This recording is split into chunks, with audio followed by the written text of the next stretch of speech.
Hey everybody, Glenn here.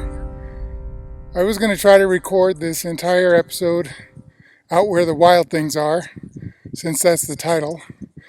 It's about Jesus and the story of the powers in the Bible, whether the Bible is actually enchanted or not, and how we miss it. But I can see that this is draining my battery, and it's not going to last the whole time. So I'll just say hi. I'll be back with you in a minute. I have to go back to my safe little study, and we'll talk about the wild things from there. See you soon. Well, hello again. We're back. The setting is not quite as exciting as it was outdoors, where the wild things actually are, but we had to make do with this. And as you know, books have an excitement and an adventuresome all their own. So we are in the place of books, and it's good because we're going to be talking about a book. What I want to talk today about is the story of the Bible in a way that we don't often talk about. It's an element of that story which is actually crucial for it and can be found from the beginning to the end, but yet, strangely, it's often ignored in the way Christians talk about their own book. So we're talking today about where the wild things are. The neglected story in the Bible of Jesus and the powers. So the topic that I was given, of course, was essentially about the enchantment of the scriptures. So the way this relates to the story of the powers, I think, is that the scriptures themselves claim to be words with power. And that's essentially what an enchantment is. It's the placing of a spell with words that carry real power, to bind, to release, to do something in the world. And my contention is that that's exactly what the Bible is. The Bible is a story of words with power. But if we don't do justice to the Bible, if we don't read it as the literature that it is, if we don't take seriously the story that it actually tells, the way the books come together to tell the great story of God, and actually believe what it says about the truth of our world and the kind of forces that are at work in our world, then the words with power don't carry all the power they were meant to have.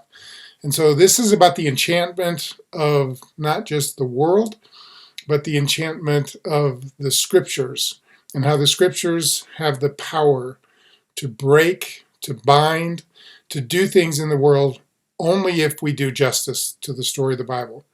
So the title, of course, Where the Wild Things Are, straight up stolen from the book, the famous children's book, which was written, by the way, by Morris Sandek. And he actually wrote that story inspired by his own childhood with Jewish relatives coming to his parents' home in Brooklyn, New York.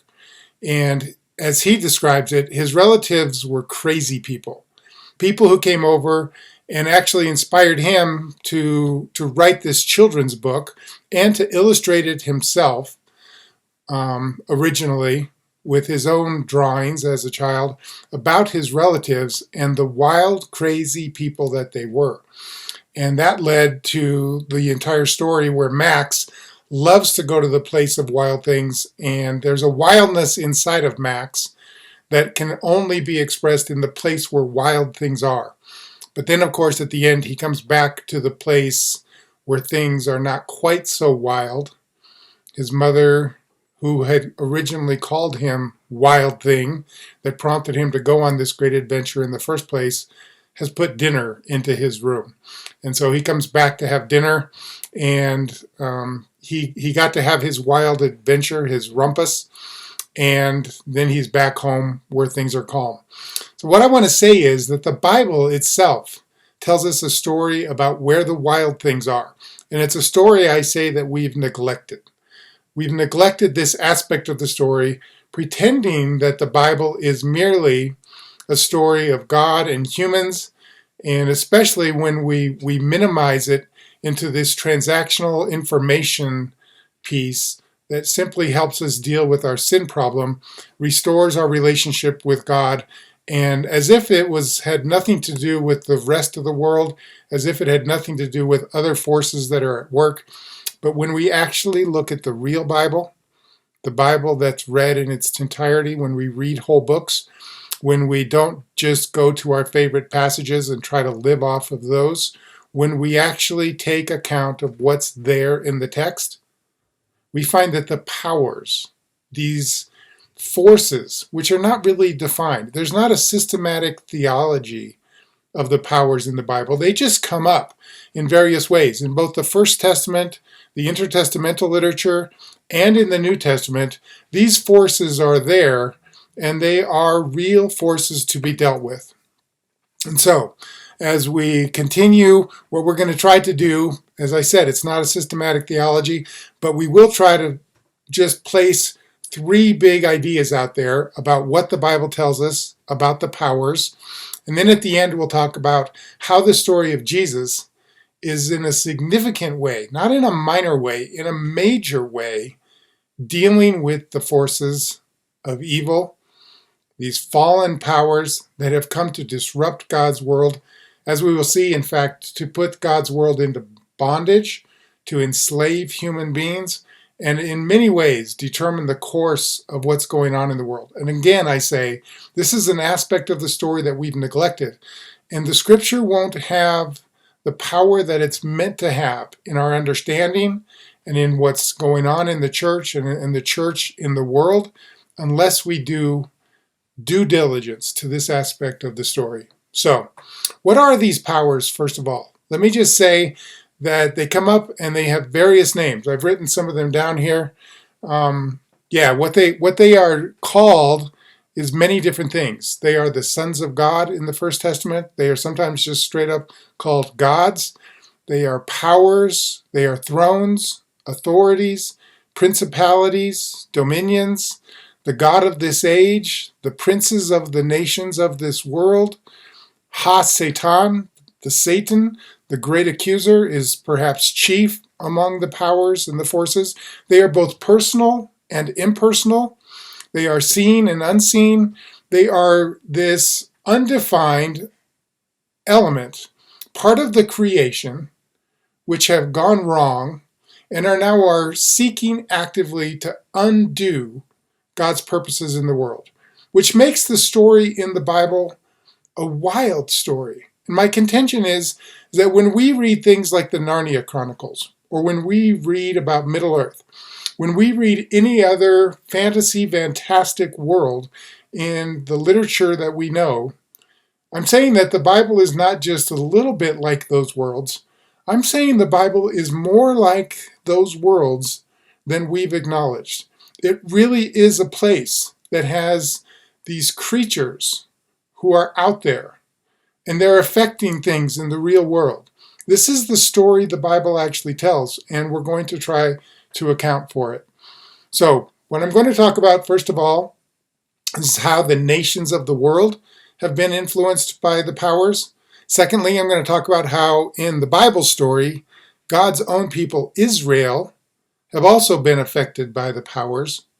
So humanity, both Gentile and Jew, in the Bible story, have come under the influence and the negative effects of the powers.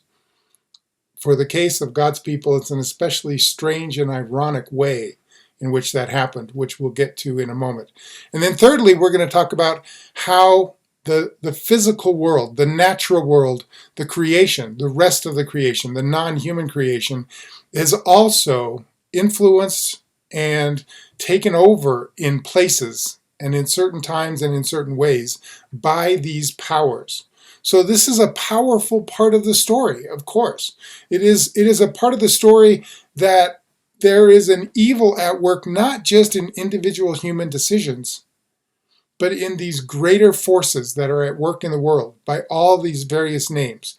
And we're going to talk about how that story goes from First Testament to New Testament, and then we'll talk about how Jesus, the telling of the story of Jesus in the Gospels, and then the reflection on the story of Jesus, and especially Paul's theology, deals with and confronts this reality of the powers, the authorities, the dominions of this world, and how Jesus dealt with that in his work and ministry, And then we'll talk at the very end briefly about what that means for our reading of the Bible. Now, of course, these areas, each one of these could be a major presentation in their own right. We just have time to just briefly talk about each of these major subpoints. So first of all, the nations of the world. In the Bible story, we come across these psalms. And again, I say we don't often talk about them. We don't acknowledge them. But there are a host of psalms, for instance, that talk about the heavenly council. It's this group of beings referred to as, depending on your translation, the heavenly hosts, the sons of God, gods themselves, sometimes is the word that's used. All of this indicates that there are some supernatural beings that exist that are part of this heavenly council. God is clearly presented as the greatest one among them. But if we take the Bible seriously, we have to say they're real. These are spiritual beings that have had access to heaven, and they're part of the way, apparently, that God has chosen to run the world. He's given the world to humans as his image bearers, for sure. But these other forces, these powers, are also involved. Let me read to you a bit from Psalm 89. The heavens praise your wonders, Lord, your faithfulness too in the assembly of the holy ones. For who in the skies above can compare with the Lord? Who is like the Lord among the heavenly beings? In the council of the holy ones, God is greatly feared. He is more awesome than all who surround him. And then later in Psalm 82, we find God actually confronting that heavenly council. These beings that he's tasked with helping to run the world, he accuses them directly of aiding the cause of injustice in the world. And then he says he will judge them for it. And although they are gods and the sons of gods, the holy ones of the heavenly council, he will judge them like men, and they will fall like the princes of the earth. So right there in these just two psalms, we get this idea of this collection of beings, part of the heavenly council, that God is going to use to help run the world. And indeed, in other places, the book of Deuteronomy and the book of Isaiah, the book of Daniel, we get this idea clearly stated that there are princes or angelic beings assigned to each nation of the world. According to their number, he assigned angels. And those angels are part of the governing structure of that nation. And so Michael comes to Daniel and says, the prince of Persia, the prince of Greece, these beings prevented me from coming to you sooner. He's in a battle. So there's an angel, Michael, the great archangel Michael, in a battle with these other princes of other nations in the world, and they're struggling together. And it's a glimpse kind of behind the veil of the way the world actually works. Apparently, these beings were created to be just a positive part of God's running of the world. In the book of Colossians, we get a picture of this from Paul, where he says, all things in heaven and earth were created by Christ and for Christ. And he specifically mentions powers, thrones, dominions, authorities. These were created by him and for him. And they come together in him. They find the essence of their being in him. So there was, in the first place, a positive role for the powers, but then they rebelled. And so the nations of the world are now still involved with these great powers. And these powers have turned what was supposed to be a secondary role into a major role, and they've taken on the worship of human beings to themselves. This is where they lead the nations astray. They are the idols that the nations worship, both in the ancient world and in our present world. At the end, we'll talk about what the powers might look like today in our own world. So the nations of the world are under the governance of these powers.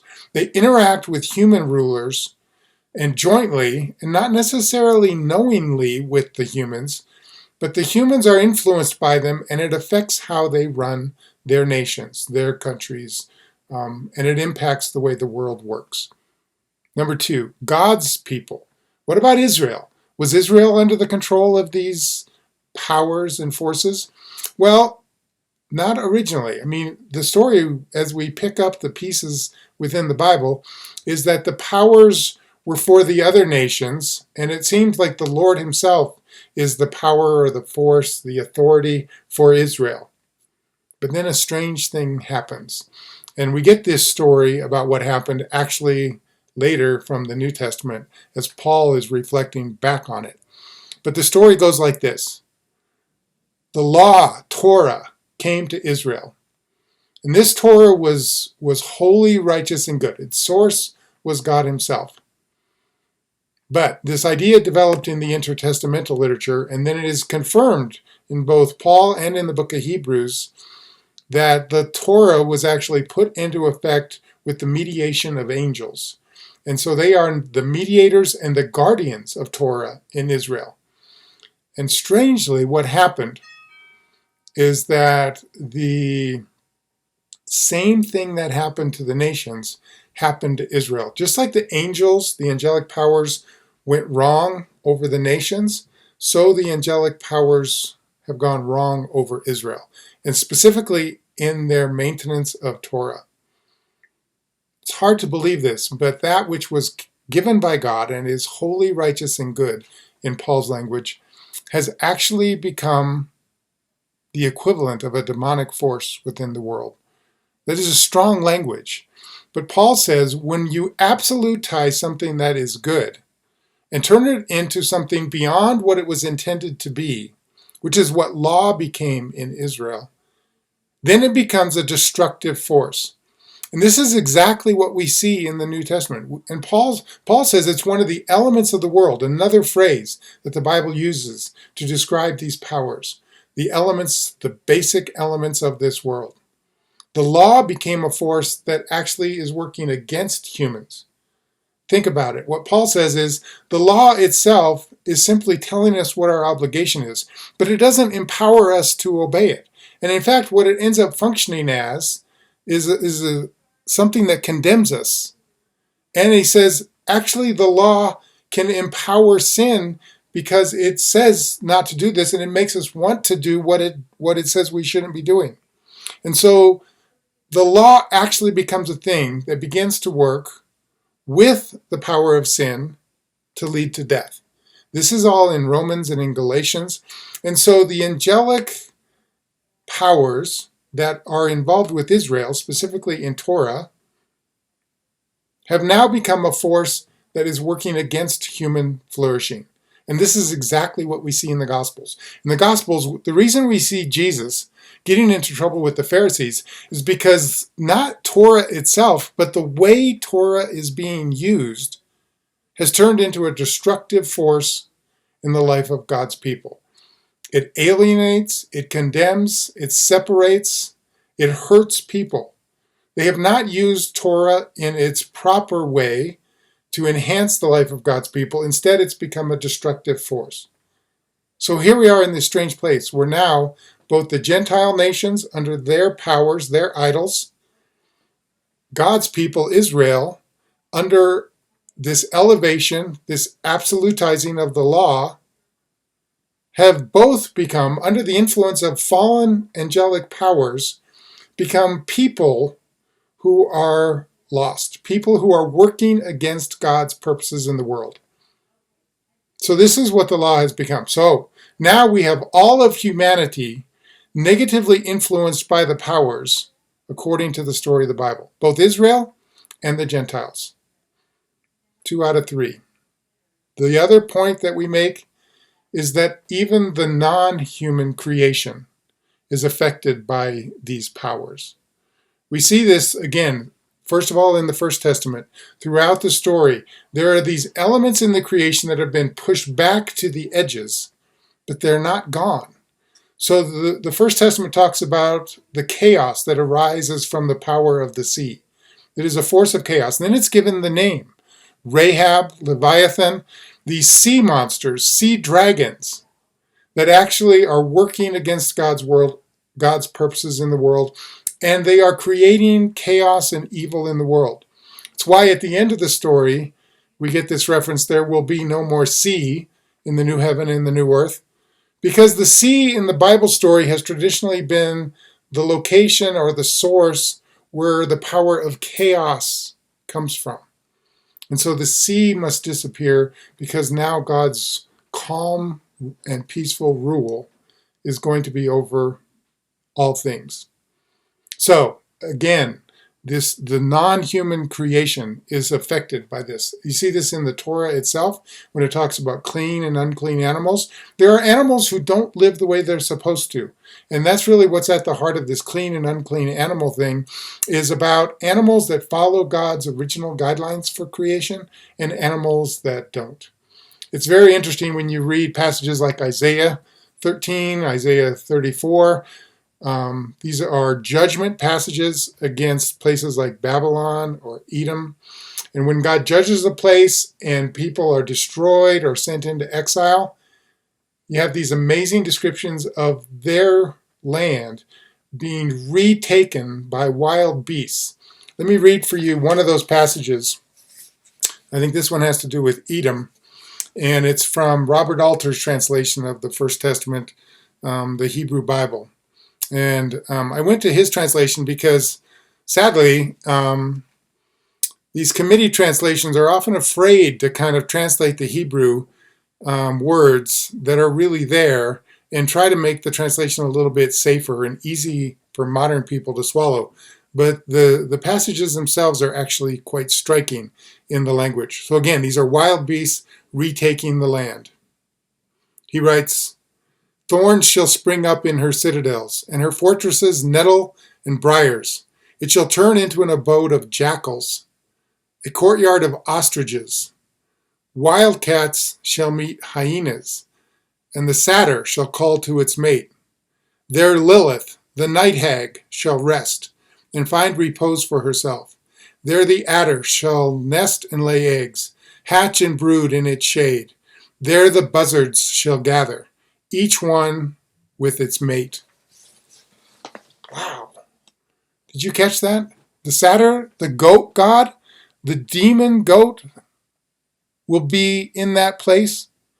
Lilith, the night hag, these are demon beings. These are not just wild animals. These are animals that are in league with the demons and are there in the creation trying to find their way back in when humans fail and humans abandon their posts, are judged or exiled, and then the land will naturally revert back to these fallen powers. So we have the Gentile nations, we have God's people, and then we have the non-human creation. Paul picks up this theme in the New Testament. In the book of Romans, there's this amazing chapter 8, the climax of his argument to that point in the book, where he says the entire creation is groaning under its bondage to decay and corruption. And so the creation is longing for the sons and daughters of God to be raised from the dead, because that's when the entire creation will be freed from its own bondage to decay. And so the victory that we see in the New Testament will have to address the non-human creation, God's people and the law, and the Gentile nations. The creation, the entire creation, human and non-human, has been radically influenced and enslaved even by these fallen powers. And the story of Jesus has to deal with that if it's going to deal with the problem of evil that actually exists in the world. It's not just in crooked little human hearts that evil exists. Oh, for sure, it exists there as well, deeply. But the evil is spread throughout, across all the layers of the creation, all the places and creatures of creation. The power of evil is radical in the sense of getting at the root of things, and that's the power of evil that Jesus has to deal with. So we read the Gospels. Point 4. How did Jesus deal with the powers? What does it have to do with the ministry of Jesus? Again, I'll try to be brief here, but it's a huge and beautiful topic to see what actually happens in the story that the Gospels tell. Jesus comes, he goes out immediately to confront Ha-Satan, the great accuser, who is the enemy of God's people. And then it says in Mark's gospel, he was with the wild animals. I used to think, well, isn't that great? Jesus loves nature. Jesus loves the wild animals. He wanted to be in the place with them. No, that's not what's going on here. Jesus goes out to the wilderness to confront the great enemy, and the wild animals are there with him. The same wild animals that we met in Isaiah that take over fallen human places and reassert their evil control over things. That's where they live. That's where they dwell. So Jesus goes out to confront all the wildness in the creation, all the evil and all the forces, and the head of that is Ha-Satan, the accuser, Satan. So Jesus' battle in his ministry from that point on is confronting the dark forces of evil that affect human lives and non-human lives. So I think the primary way to read the Gospels is as battle stories. Just like in Narnia, just like in The Lord of the Rings, just like in so many of our great stories, battle scenes are really what they're about. These are struggles for the heart of the world, goodness against evil. This is exactly what we find in the Bible. Jesus doesn't come and he's not just doing a little thing to try to make people better people. He is confronting the forces that enslave people. He's casting out demons. He's healing sickness. He's feeding people. He's calming the radical, chaotic, wild seas, the storms on the seas. The entire picture of Jesus in the Gospels we get is of a confrontation against the princes of darkness and the ruler, the prince of darkness, especially Satan himself. And Jesus is confronting his hold on the world to replace it with God's coming kingdom. And so at the end of Jesus' life, the forces of Gentile and Jew come together under these angelic fallen powers. We see Caiaphas, we see Herod, we see Pilate conspiring to work against this one who has come into their world. But at a deeper level, it's the powers who are coming together to destroy this stronger one who has come and has been overpowering them in his earthly ministry. And so this great battle scene is happening. They believe that by destroying Jesus' human life, they can win this battle. What the New Testament tells us is what they did not know, the secret wisdom of God, in which actually it was in their very destruction of Jesus that they have undone their own power in the world.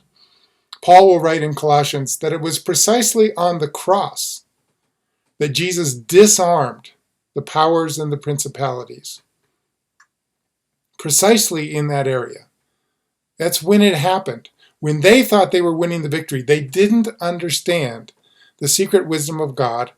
And so the world was freed from its slavery at every level.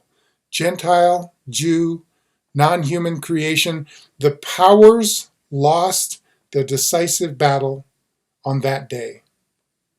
And so, in terms of understanding the story of the Bible, in terms of giving that story its due as an enchanted book, as words with power, I'm pleading with all of us today to take serious the story of the Bible as a place where the wild things really are. This is not just another fantasy story. This is not another fictional tale. The Bible is saying this enchanted view of the world is the real world. In our modern world, too, we can make the same mistake that Israel made, taking that something that was holy, righteous, and good, like Torah, like God's law, and turn it, if we idolize it, if we absolutize it, it can turn into a negative, even demonic force in the world. If it can happen to God's own law, it can happen to anything else that we think is a good thing in the world. It can happen to a nation state. can happen to an economic theory. It can happen to something like family. It can happen to any good institution in our world that we turn into a god, something that we worship above all else, something that we absolutize above all else, like Israel did with Torah. So it was actually working against God's purposes. This is something that we have to recognize is happening in our world. And when we see natural disasters, when we see pandemics, when we see the forces of chaos at work in our world, instead of being functional deists, instead of pretending like, yeah, we believe the Bible, but we actually act in the world like there's simply natural forces at work, we have to start believing the story of the Bible as a place where the wild things really are. There are forces, personal and impersonal, of chaos and evil working within God's world. They're defeated now in Christ, but they are still here. And we empower them when we worship them. And so they know their time is short. And the story of the Bible is when their time is short, like the dragon in the book of Revelation, he wreaks as much havoc as he can in the time that he has left.